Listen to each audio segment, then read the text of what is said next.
আসসালামু আলাইকুম, সবাই কেমন আছেন? আলহামদুলিল্লাহ আমি ভালো আছি। ভাতের চাল দিয়ে ঝালের পোলাও তৈরি করব। এভাবে যদি আপনারা তৈরি করেন, বড় বড় হাঁড়িতে ডেস্কিতে কোনো অনুষ্ঠানের যে পোলাওয়ের টেস্টটা হয় সেম টেস্ট পাবেন, অনেক মজাদার হয়।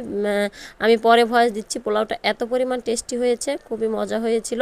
রসুন, পেঁয়াজ, কাঁচামরিচ দিয়ে দিলাম, দিয়ে লাল লাল করে ভেজে নেওয়ার পরে আদা রসুনের গুঁড়া দিলাম আর গরম মশলা দিয়ে দিয়েছি। এখন শুকনা মরিচের গুঁড়া দিলাম আর হলুদের গুঁড়া দিলাম, ধনিয়া গুঁড়া দিব, জিরা গুঁড়া দিব আর লবণ দিয়ে দিল।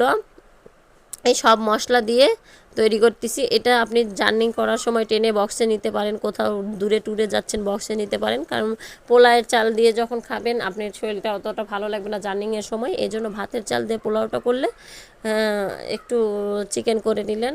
আমি চিকেন দিয়ে করতেছি, কারণ এই যে দুধ দিয়ে দিলাম, বাচ্চারা টেনে চিকেন দিয়ে খাবে, আমি বাড়িতে যাব এই উদ্দেশ্যে করতেছি।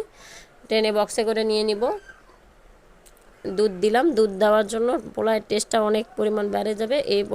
এ পর্যায়ে এই যে মশলাতে পানি দিয়ে সুন্দর করে ঢেকে দিলাম।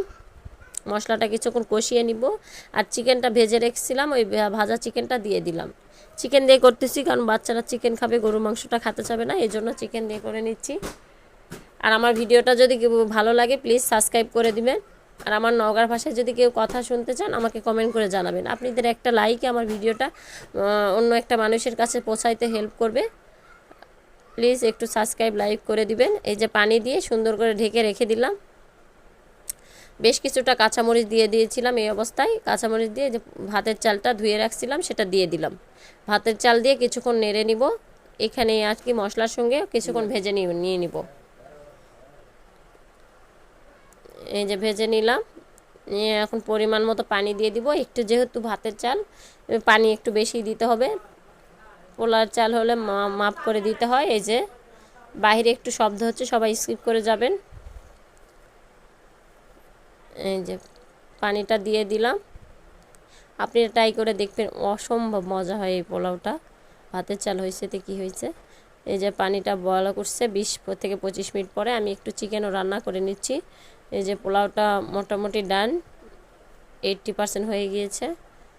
একটু আবার দমে রেখে দিব কিছুক্ষণ, আবার 20 মিনিট পরে যে পোলাওটা হয়ে গিয়েছে। অনেক মজাদার হয় এই পোলাওটা।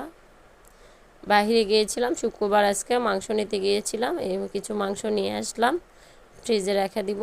আল্লাহ হাফিজ। আমার ভিডিওটা ভালো লাগলে সাবস্ক্রাইব করবেন।